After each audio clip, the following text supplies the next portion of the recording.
Hey, welcome back to KIMT News 3 at 6 o'clock. It's time now for your forecast with KIMT Storm Track 3 Chief Meteorologist Sarah Knox. Hey, Sarah. Hey there, Cami. What a beautiful night we have once again. I know many of us have been enjoying these fantastic evenings. I saw a lot of windows open yesterday, grabbing all that beautiful fresh air, especially once the sun has set and things start to get a little cooler out there, which is exactly what's happening as we speak. Yes, this is our Highway 52 camera. I just turned it around. Now it is facing the northwest, so we could see over the trees, over the neighborhood right here by the studio.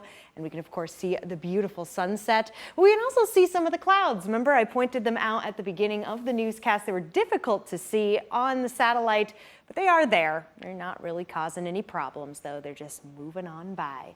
Temperatures still in the 80s, but cooler than where we officially got today, as many of us made it into the mid-80s.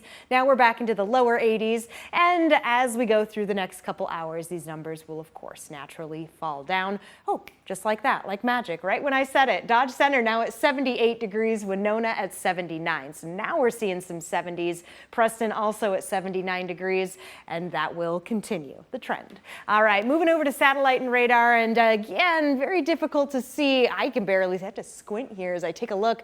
Here is the cloud cover, at least that line of it, moving across the area, not bringing anything with it, and generally really the only cloud cover that we see close to us. Further to the north, that's where we can see a little more activity, including some flashes of lightning right there just to the north as a bit more activity happens along the border. For us, though, not much to worry about at all.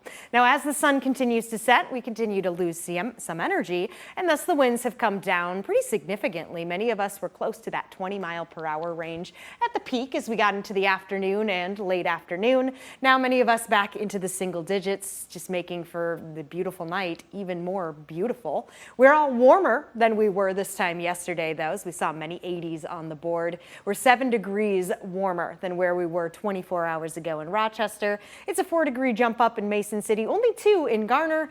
We're still all seeing red arrows, and I can assure you tomorrow those numbers will be on the red side once again.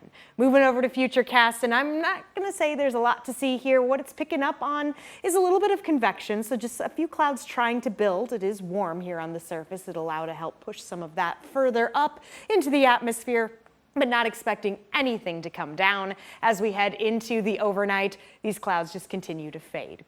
Not much to see in Friday. This is those thin clouds, kind of what we were seeing earlier on today through our Friday. So I'm going to fast forward all the way into our Saturday. This is about midnight. See the winds coming in straight from the south.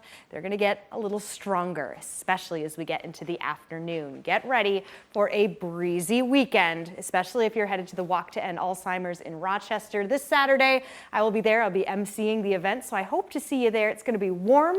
It's going to be windy.